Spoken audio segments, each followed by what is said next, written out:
the initial reaction, and we have to take some blame of being part of this conversation, is they're going to play Myers at center. They're going to move Tippmann to guard, and they're going to move AVT to right tackle. And we're back to offensive line Tetris. Now, I look at this, and I see that they're paying Myers to be their top interior offensive line backup, which makes sense because they've struggled in that role with Wes Schweitzer the last 2 years because he's constantly been hurt. Always. Myers, could start. I think in an emergency, it gives you that Tetris option, but I don't get why you would take a guy like Joe Tippmann, who was excellent last year in his second year and his first full year as a starter, and then immediately move his position. They could do that. It's a new offensive line coach. It's a new offensive coordinator. It's a new coaching staff. And they might say, look, we think we got really good value with this guy. He could start at center. We know Tippmann can play guard, and AVT is our right tackle. And we agree with you guys and many other Jet fans out there that that's a more valuable position and he can do it.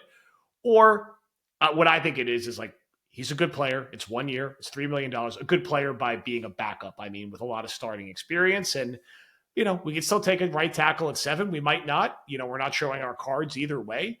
But this, to me, is this is a good, we need backup offensive linemen who aren't Max Mitchell and Xavier Newman type signing. So, good on the Jets for making this addition. Yeah. And the fact that he played with Fields, even better. That there's no downside to that.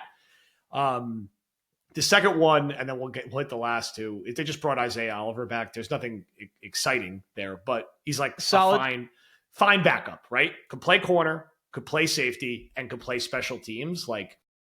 Totally fine as a backup. So what are your thoughts on Myers and the offensive line Tetris? And then we'll get to the other two signings.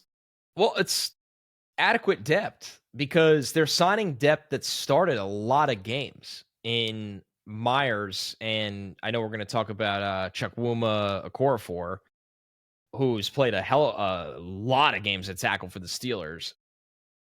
These I equated this in the Discord to when in December a team signs a number 7 starting pitcher, and that guy is going to be on the mound for your team at some point because baseball teams go through arms like nothing in this era. But the reaction from the fan base is always great, this guy's our number 3 starter because it's the guy signed. And at the end of the day, when the offseason's done, it's oh, actually, he's the number 6 or number 7. Okorafor and Myers are adequate depth. That's what they are. Myers, like you said, Joe, is somebody that could start if you need him to.